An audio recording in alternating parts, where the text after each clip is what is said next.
Okay,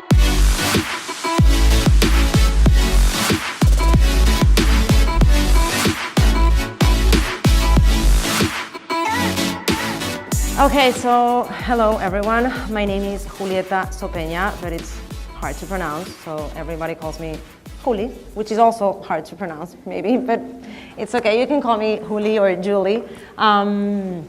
As Maria said, I own an agency, a marketing agency called Grupo, with offices in South America and here in the US. And with Alison from Ad Astra, we prepared this inbound revolution presentation where I'll walk you through the amazing benefits of inbound marketing. Is anyone familiar with inbound marketing here? Yes, 1, 2. Okay, don't be shy.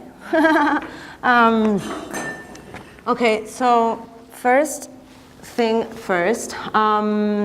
This is inbound marketing is for any kind of company as long as it's a company that wants to sell more. That's the bottom line for inbound marketing. So before we start, if you could scan this QR code or just type playbots.net/MASS in your Safari or your Google Chrome. It's an app that we've developed to make this presentation a little bit more interactive. You don't have to do anything right now. I'll tell you when you do have, but just if you want to leave it in your cell phone ready, that would be great. So today's agenda is what is inbound marketing, a little bit of history, how's the concept evolved in the last years, the inbound methodology, what it is about, inbound best practices and fundamentals, and a very short conclusion and final thoughts. So the inbound methodology, the clear definition is it is the best way to turn strangers into clients and clients into promoters of your brand. It's very simple, but what does that mean?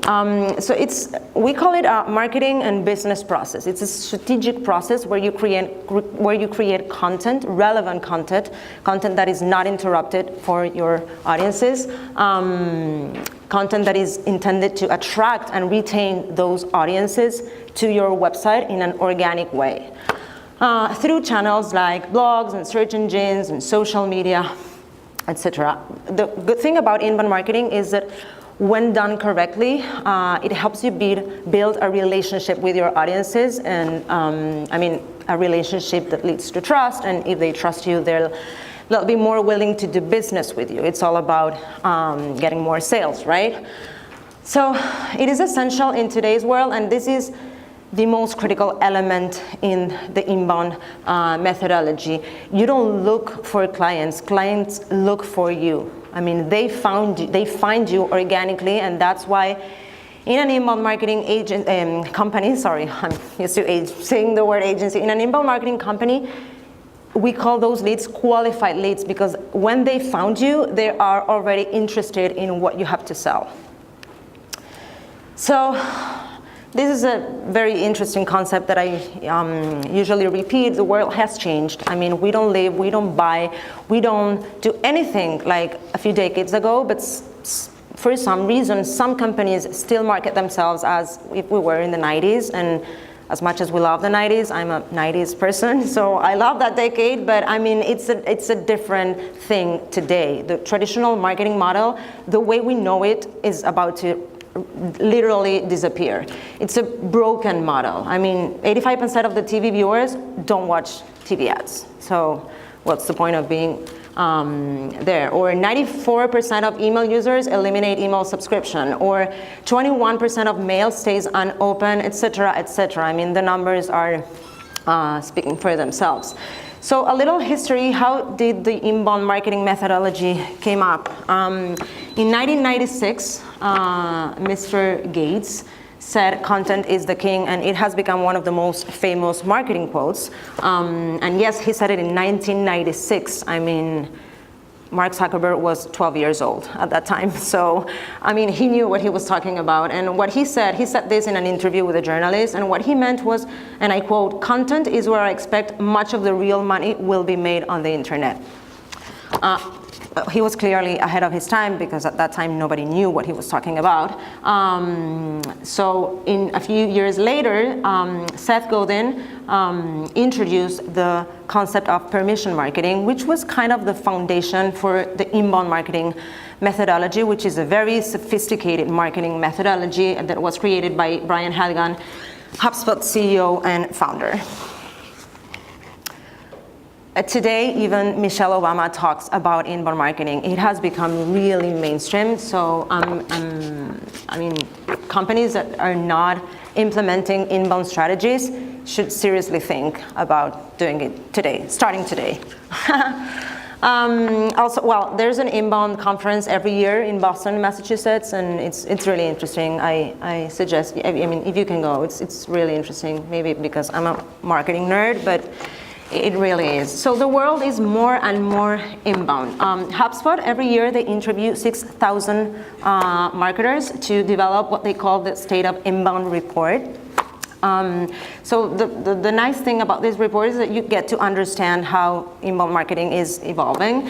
And they found out that 75% of marketers who implement inbound marketing think their marketing strategy is effective. And that's huge, especially compared to traditional outbound marketing, where you never know where the money goes, or it's a very different situation with traditional marketing. Am I going too fast, or is it okay? Okay, great. So the inbound methodology, I'll make it as clear as it can be. It's a methodology that starts with attracting strangers, complete strangers, to your website so that they become website visitors. But attracting, and you attract them through channels like blogs and SEO and social media. But be careful, because attracting does not mean attracting just random people. You want to be sure that you attract the people that are most likely to buy from you. Like, we call it the convertible people. So it's the right people at the right time with the right content. Once they are in your website and they navigate all the different sections of your wonderful website, you want to convert them into leads. For an inbound company, a lead is someone you've gathered basic information from, like an email address or a cell phone. So the question is, how do you convince them to leave their email address? And the answer is you give them a content offer, or any kind of offer, but in the digital world, it will be a content offer most likely. So, but it's not just any offer.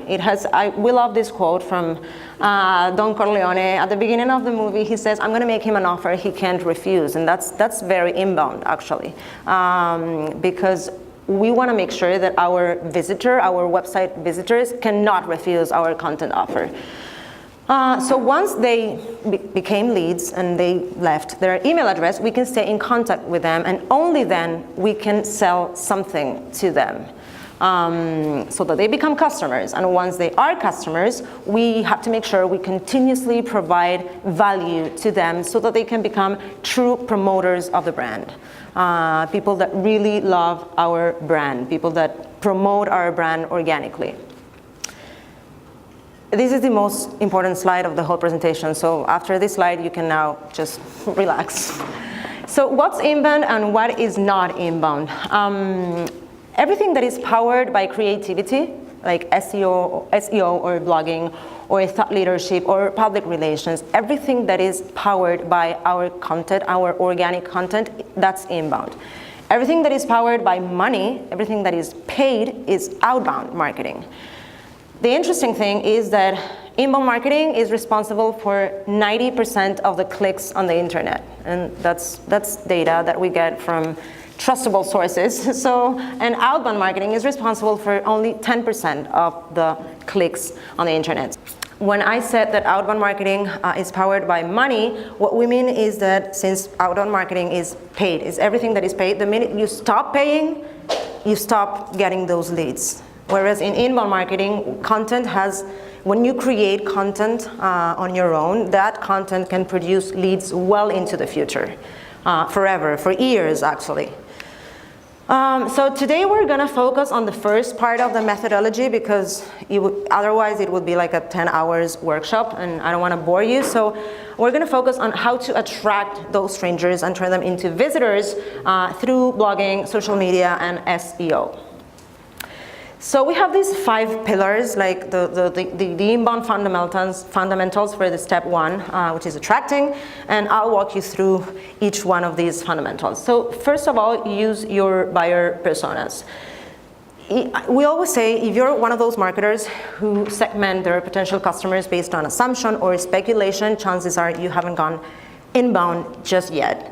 It's no longer about making generalizations of who you think your audience is or what they want. It's about listening to what data that is available to all of us in all sorts of digital platforms. So it's about listening to that data, what that data says about our customers' real needs, their behaviors, their concerns, their pain points, so that we can create something that really resonates with them and we're not off topic, you know what I mean? So let's watch this ad for 2 minutes. Okay, so did you remember this ad? It was last year's, and I don't know if you know, but the people hated this ad. And I mean, it received immense criticism for oversimplifying the act of protest and the lives of a lot of people. So this is what the media had to say. The Washington Post said, "Remember Pepsi's tone-deaf Kendall Jenner commercial?" And the mic went off again. It's okay. What do? We can hold it here. You can? Yeah. Okay. The New York Times said, "The ad was current activists say precisely the opposite of their real-world experience of protesting police brutality." So it's interesting because when it comes to bad advertising, I mean, annoying your audience is one thing, but causing offense, it's really detrimental. And even Martin Luther King's daughter had to take a stand. And this is exactly what when I say you're not thinking of your buyer persona, this is an example of a company that clearly they were not thinking who their buyer persona is or what they want or how they feel about different things. So the ad was pulled, and to avoid that, we strongly recommend that you spend some time, that you give your buyer personas a thought. And a buyer persona is a research-backed profile that describes your ideal customer, which is based on 70% real data and 30% speculation. Usually, when we talk about target audiences, it's the opposite. It's pure speculation and little data. And today, again, we have all of the tools, all the digital tools that we can get to understand how our buyer persona behaves. So it's really, there are no excuses. And I mean, building your buyer persona identikits, which will give you a lot of resources on how to build your own identikits. It's really helpful in many ways, but the most important thing is that building and launching your campaigns will feel less like a gamble. I mean, we don't want our companies to screw up like Pepsi did. So that's the whole thing about building your buyer persona identikits. And even if it's an old age marketing practice, it's very relevant today because, I mean, today is all about customization. And today we can provide customization at lower budgets. We can do that today with all of the digital tools, again. So remember the QR code I told you to scan or the playbots.net/MASS app. You can go there and you just put your email address and we'll send you a lot of resources on how to create your own buyer persona and a template of a buyer persona identikit, the template that we ourselves use at our agency, and a complete buyer persona questionnaire and lots of resources on how to get started on the buyer persona thing, because I mean, it can be a little bit overwhelming, but it's really useful. So 1, use your buyer personas. 2, understand your buyer's journey. This is a very powerful concept as well. The purchase process is actually a journey. Google calls it the 0 moment of truth. HubSpot calls it the buyer's journey. the truth is that we always go, every time we want to buy something, we go through a research process, usually an online, a digital research process. Before we have the purchase intent, before we even realize that we want to buy that specific thing. So this is, if you are not already, you should be paying a very, very, very close attention to everything that happens before the purchase intent, because those are content opportunities. Those are all of the moments where your brand could create content to meet your prospect. So I personally prefer to keep it a little bit more simple in 3 stages. This is the HubSpot model of the buyer's journey. So you have an awareness stage. Every prospect goes through the 3 stages, right? So in the first one, your prospect is experiencing and expressing a symptom or of a problem or an opportunity. Like we put this example, I am exhausted and I have skin rash, for example. That's my problem right now. Then the prospect moves towards the consideration stage, where he now clearly defines and gives a name to the problem or the opportunity. Like, for example, maybe I'm missing some vitamins. I'm sorry for the example, we're not doctors, so maybe the skin rash has nothing to do with vitamins, but anyway, for marketing purposes, it works. And then that person moves towards the decision stage, where now the prospect clearly, now that he has clearly identified what's wrong or the problem he has or she has, he can now find a solution strategy, like what he's going or she's going to do to approach the problem. So for example, I'm going to do a 1-month cleansing diet. Again, I'm sorry for the doctors. I didn't mean to be disrespectful, but this is every time we want to buy something, we don't even realize that we go through these 3 stages, but we do. And think of yourself and all of the things that we buy, like even the tiniest little thing. So content-wise, what you can do about this is meet them where they're looking for information. That's what you have to do as a brand. So in the first stage, you can provide something to satisfy that need. But if you give them a piece of content that is intended for a decision stage, but in the awareness stage, you won't get to that person because, I mean, they don't even know that they want to buy that product. So it's very interesting. If you really know where your buyer persona is in each of these stages, you really create content thinking of your buyer persona and the stage that the buyer persona is, you can literally give them what they're looking for. So again, that's why I said that everything that, I wanted to go back. Everything that happens before the purchase intent, those are content opportunities for you. That's the place where you have to meet your customer. So behind every Google search, there's a desire to obtain information. If you satisfy that need, you will gain the opportunity to do business with that person. And this didn't happen 30 years ago, of course, because this is a digital opportunity. So it's really about understanding the intent behind those clicks. If you nail this, everything else in your marketing strategy will fall into place. If you understand who those buyer personas are, you have different identities, and you understand where they are in the buyer's journey, that's it. I mean, inbound marketing, it'll be very, very, very easy for you guys. So number 3 is optimize your website for SEO. I don't want to get too, I'm not a technical person, so I won't talk about SEO that much, but it's 100% important. 100%, it's so important that your website is optimized for SEO. So I'm sure you're familiar with what SEO is. So you'll have the presentation later, so you'll be able to read all of the little things. But I just want to tell you that it's a very important thing in the inbound methodology. And actually, we call SEO visibility. Again, I'm not a technical person, but what I understand from SEO is equals visibility. Because 93% of your customers or your potential customers won't go further than the first page of Google results. So that leaves your target audience very, very, very tiny. So all of the white guys, they won't see you. If you're in the second page of results, of Google results, the white guys won't see you. The light blue guys, they might see you, but it's not 100% sure. So again, your audience gets very, very little.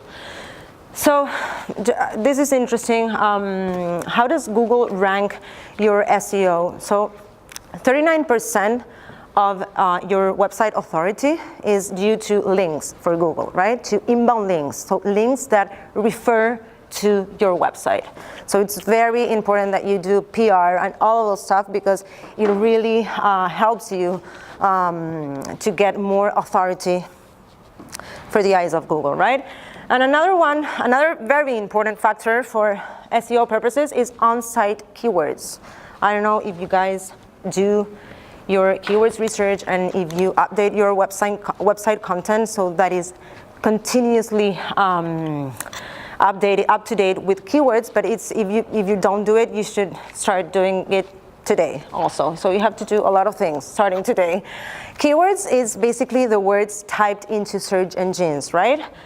So we could say it's the topics that searchers are trying to learn more about. But from a marketing standpoint, keywords are your biggest sales opportunity. Again, it is what people typed on Google. If you have those exact words, it'll be a match.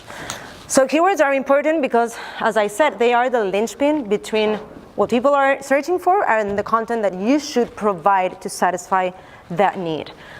We usually suggest that you use the language your buyer persona uses because, again, this goes down to what people search, like with the words that they search. So we always say, mimic the language your buyer persona use. Don't use words that they wouldn't use.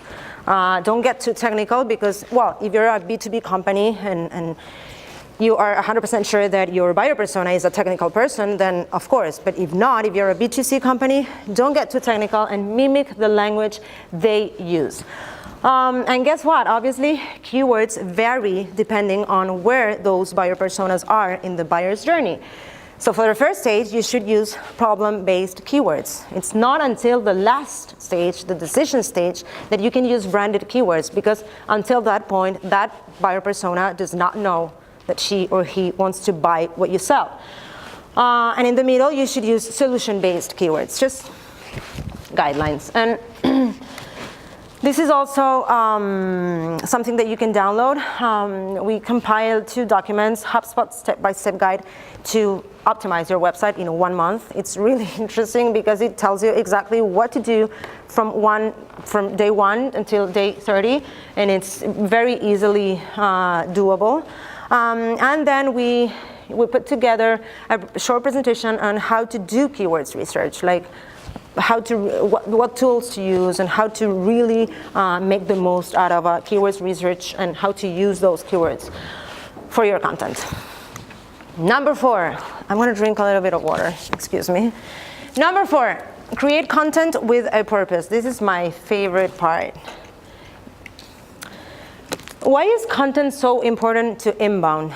I mean, content is everything, no? Without content, there wouldn't be internet, there wouldn't be anything, there wouldn't be marketing. So content is the message your inbound brand delivers on a daily basis. And obviously, blogging and social media, that is content, obviously, but in an inbound-ready company, everything is content. I mean, creating your landing pages, your forms, deciding what call to action to use, or throwing an email marketing campaign, everything is content. That's why I always ask my clients, how many content strategies do you have in your team? And they look at me like, what? No, I don't have any content strategies. And it's amazing. Content, I mean, is cross step in the inbound methodology. It goes, content is everywhere. And remember what Bill Gates said, content is the king, right? And we have this other quote that we like a lot. David Meerman Scott is a content marketing expert and best-selling author. And he says a very interesting thing. Today, anyone with a story to tell can command an audience on the web. Your potential customers are looking for products and services like yours right now, today, this minute. And we are liberated from the tyranny of always relying on mainstream media. We love the media, so nothing against them, but to get our information into the marketplace. Now you can tell your story directly and get found by people who are eager to do business with you. But they will find you only if you follow the whole inbound methodology, if you work on your buyer personas, if you optimize your website, if you understand, if you create content thinking of where they are in the buyer's journey. So this is a very interesting concept. You are what you publish. I mean, and think about your own companies. Like, what type of content do you publish? How frequently do you publish content? Are you really thinking of your buyer personas when you publish that content? I usually say, if you think your buyer persona would share this piece of content, post it. If not, do not. Like, think in terms of how shareable my content, your content is. So we always ask, how do you create remarkable content to our clients? Like the first time we meet, how do you create remarkable content? And that's the reaction we get. They freak out. They're like, we don't know how to do this. And it looks like a very complicated thing, but it really isn't. I mean, content creation is like running. The first time you do it, it hurts like hell. And the second time you do it, it's not that painful. And the third time you do it, it's actually pretty enjoyable, and so on. So getting started, yes, it's very difficult, but once you've developed your content muscle, it'll be very, very smooth.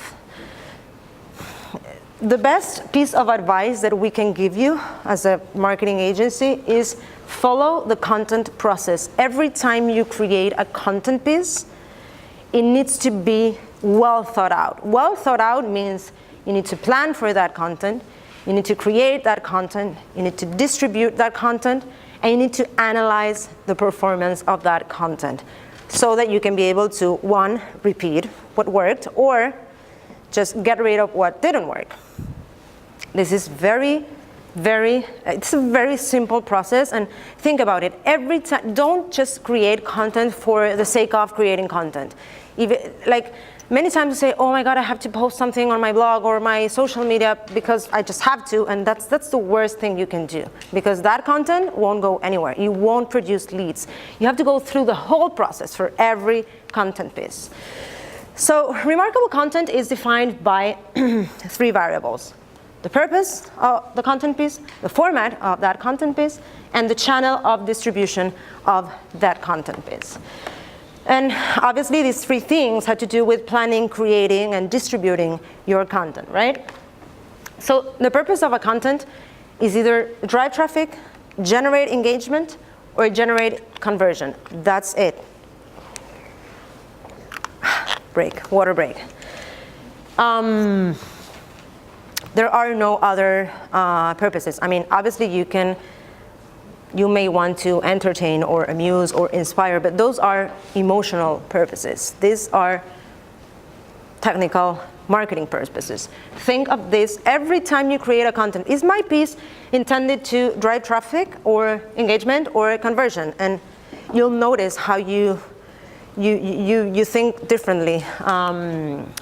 You think of that piece differently. Now, formats, I mean, today we are experiencing an unprecedented level of volume and formats, content volume and formats and frequencies, and that's actually really good for companies. I mean, today you can create cartoons and how-to guides and case studies and blog posts and white papers and memes and slideshows presentation, podcasts, videos. I mean, it's so vast. The content formats world is so vast that it's actually a really good opportunity for us. And then you have to decide the channels through which you will distribute that content, right? So own content is all of the things that you create on your own, like blog post, like what we just said, blog posts, the content that you post to social media, etc. And then you have to decide whether you're going to distribute it through earned media or through paid media. Obviously, you have to combine both. Earned media is what other sources of information say about your company or your content, and that paid media is obviously everything that is powered by dollars behind. So it's basically advertising. Of course, going viral organically is the dream, but that is very unlikely to happen today. I'm sure you all know that the organic reach is down to 2% in social media. So you should be combining, actually the three of them, not even the two of them, the three of them to leverage your owned, earned, and paid media for a comprehensive content strategy. You should be right in the, your content should be in the middle. So what's the difference between all of these purposes and formats and channels, like, and how do they combine, how do we combine all of this? It's interesting. Picking the best combination of these three things is really about your buyer persona. And I know I'm a little bit repetitive, but it's something that we still need to internalize. Do we say that word? Internalize? Yeah. Okay. So to the question, how do you create remarkable content? The answer now is 1, developing your buyer persona identikits, and 2, understanding where they are in the buyer's journey. And we've compiled these best practices for content creation, and it's really interesting. You'll see lots of examples and videos. So number 1, again, always focus on mapping content to your buyer personas and where they are in the journey, because as you may have guessed, the different formats and channels, they work best either for one stage or the other one. It's not, you wouldn't target a live demo or a trial download to a person that is in an awareness stage. Like, you have to combine these things very thoughtfully. Number 2 is keep it educational, not promotional. Because it's not until the decision stage of the buyer journey that you can discuss what you sell in detail. And I always say, in business, like in personal life, you have to give something before asking for something. So this is what keeping educational means.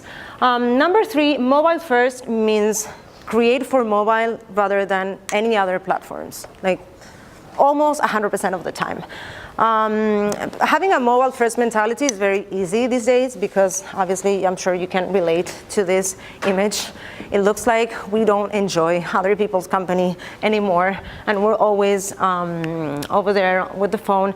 And Facebook conducted this study, interesting study, that said that most people are even using TV and mobile together. 94% of US participants kept a smartphone on hand while watching TV, and it's very bad news for TV shows, but very good news for us, normal brands. And you can actually, the same study showed that you can actually drive additional value by designing for mobile.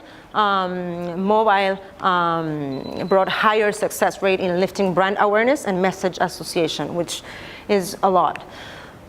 So for example, creating for mobile means creating with motion design and framing on in your head, in your mind, before you create it, like Haynes, or creating amazingly speed content pieces, because everything that is mobile is very, very, very fast, like Pantone did, or Google. This is that's super short but super effective, and it was literally created for mobile.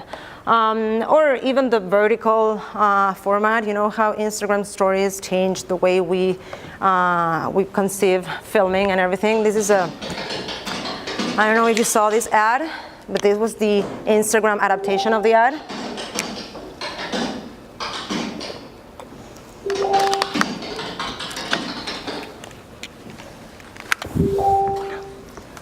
Parece que se apaga si lo mantienes apretado. No tengo una mano.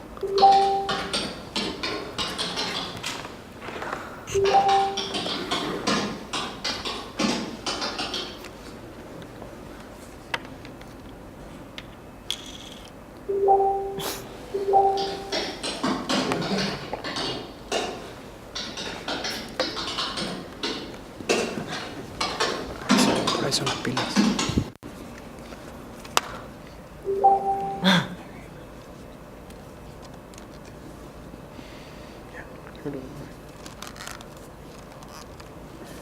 So this is, are we good?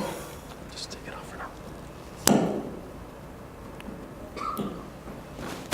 Can I? Oh, we want to try that. You're going to change the batteries. Okay. So this is what creating for mobile means. Just creating, having mobile in your mind when you create content. This is another great example. Disney partnered with Facebook, and they created this messenger bot for the launch of Guardians of the Galaxy 2. And it was actually one of the first bots that merged entertainment and utility because, they gave, sorry, there we go. I keep it in my hand.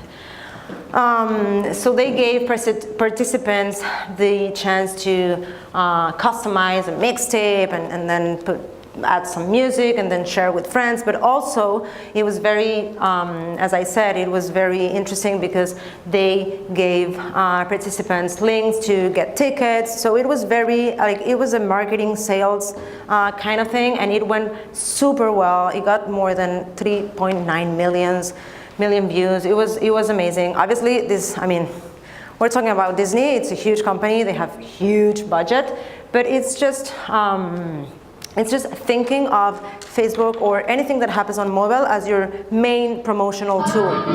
Sorry. Whatever. So the thing is that this is a great piece of advice that I once got. You have to create content for people where they are, not where they were. And again, it seems pretty obvious, but sometimes as brands, we get behind what people are doing and how they're consuming content. So number 4, make impactful creative for mobile. So not only you have to think of mobile first, but also you have to make impactful creative pieces. So this is, impactful means something attention grabbing, right? Like this ad from Red Bull. It's super fast, but I like it because it's very impactful, right? It has a very beautiful aesthetic and all. And you have a lot of tools to make impactful creative. Again, it's not a matter of budget. You can use, there are so many tools available, cheap tools. There is no excuse to create impactful creatives. But impactful also means making an impact in your audience. And to make an impact, you really need to understand how they consume your content. And this is also something that Facebook created and shared with agencies. A few weeks ago, we went to a Facebook training, and it's really interesting. They found out that there are 3 different types of content consumption. They call it the on-the-go content consumption, the lean forward, and the lean back. So obviously, your content will vary depending on how that person is consuming your content. So your content should be immediate if that person is on the go. Obviously, it has to be a very simple message because that person has a very short attention span. It has to be interactive if that person is in a lean forward type of consumption. So you can create something more like Q&As and a messenger bot or a live streaming or a webinar. And then you can move on to an immersive type of content if that person is in a lean back occasion, because obviously that person is now 100% at your disposal and you have her or his attention, her fully attention. So you can now create a more complex message. Number 5. The speed of content. This is very powerful as well. The speed of content is actually the speed of people, and this is something that I really like. Our brains are really fast. So fast that you probably didn't notice that there's a typo there. Out, brains are fast. But I didn't do it on purpose. I just realized today. So this I love. This is a second, right? We call it the eternity of a second, this infographic. In 2001, St. Andrews and Parma universities, 2 universities, one from Argentina, the other one, I think it's from Spain, conducted a study just to see how long it took us to process a thought, 2001. And they found out that it took us 0.3 seconds to process a thought. That's very fast, right? 13 years later, the MIT conducted another study, which they called In the Blink of an Eye, And they found out that it took us at that time 0.03 seconds to process a thought. But that's not even the real thing. The real thing is that it takes us 0.013 seconds to process a thought from an image. So that's how fast means fast. Our brains are really fast. And as a company, you should be fully aware of this every time you create your content. American adults spend over 11 hours per day listening, watching, reading, or generally interacting with content. You know what that means? It means more than 4,000 hours per year of media or of content consumption. Of the average, more than 5,000 hours that we are awake. So it means that 68% of the time that we are awake, we're consuming content. Again, that's Disneyland for companies, because the only thing we have to do is focus on producing content, because that's what people are doing. People thumb through 300 feet of content every day on feed only on social media. Do you know how much content is that? That's huge. So per day. So again, you should be hiring content strategists, in-house content strategists. So are you really thinking about the speed of people and the speed of content when you create content, or is it something that you just know and you leave it aside? Every industry that sells content is thinking about the speed of content, and they do it really well. Like this guy, for example, who I'm sure we all love, not that guy, the one on top. The interesting thing is that the 1 hour show where this video was aired live, got 2.5 million viewers, while the shorter version of the video on digital platforms got 143 million viewers. So, again, the numbers just speak for themselves. Shorter digital video is the way to go. Or this guy, he clearly understands the same thing. He's funny, right? They are funny. So that Tuesday, they got 1.8 million views, which is great for a TV show, but a shorter version on digital platforms got 107 million views. That's like, I did the math earlier this morning. It's like 59 times more views. So again, there's a huge opportunity in digital platforms. So how can brands that are not focused on selling, like brands that are not content brands, catch up with the speed of content? And the answer is really, really, really easy. Again, create for people where they are, not where they were. Think of yourself, like we are with a cell phone 100% of the time, well, at least in my case, in my pocket, so that's where brands should be. We usually get asked if there is a content formula, and well, there is not. But what we can tell you is that you need to create short content, and that's what 70 means. We suggest that you create 70% of the content that you create should be immediate, 20% should be interactive, and only 10% should be immersive. Again, there is nothing wrong with creating immersive content. The wrong thing to do is to only create immersive content. You have to balance the three types of content. Remember, it's all about making an impact in your audience. So number 6, create a content ecosystem, and that's why we are here. And I keep messing this up. You'll work with Allison, who's over there. Hi, Allison. She'll walk you through how to create that content ecosystem, because it's too many variables and too many things to have in mind, so that the process is not, so that you don't freak out before creating something. And the final pillar of this step 1, attracting strangers to your website, is amplifying your content. We already saw that your own content should be distributed in earned and paid media, right? And we could speak for another hour or more about content distribution only, and we don't have the time. But what I do like to tell you is that 20% of your time and efforts should be spent on creating content, but the remaining 80% should be spent on promoting that content, distributing the content, amplifying that content. You should spend less time on the quantity of content and more time on the quality of the distribution of that content so that you can gain more reach. You know, it's all about, again, as I said in the beginning, it's about getting more sales, talking to more people and getting more business. So, as I said, content distribution is another workshop on its own, but two little things to keep in mind. Always reach out to influencers. They're more like superheroes to me. They really have, I mean, they already know how to talk to their audiences and everything. So reach out to influencers and make it shareable. Remember what I said in the beginning? If you're gonna post something, think about your buyer persona. Would that buyer persona share that content? Then you're good to go. If you think they wouldn't share it, then you might not want to publish that piece of content. Yay, we love the iguana, yeah.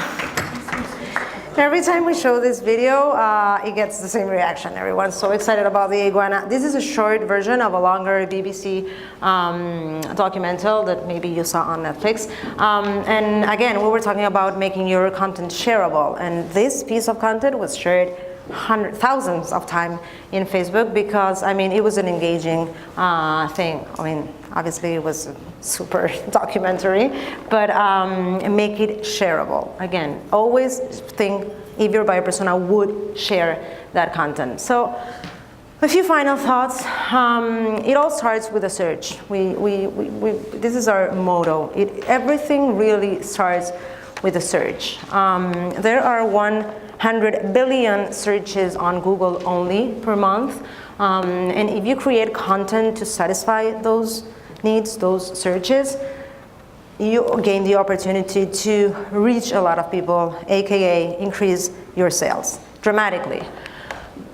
So by now, you already know that content is the fuel of an inbound marketing strategy. And I mean, without content, as we said, there wouldn't be marketing, there wouldn't be anything. Everything is content. Content is the king, but keep it short. I mean, that's 70% of your content should be really, really short. If I had more time, I would have written a shorter letter. Winston Churchill, ladies and gentlemen, thank you very much.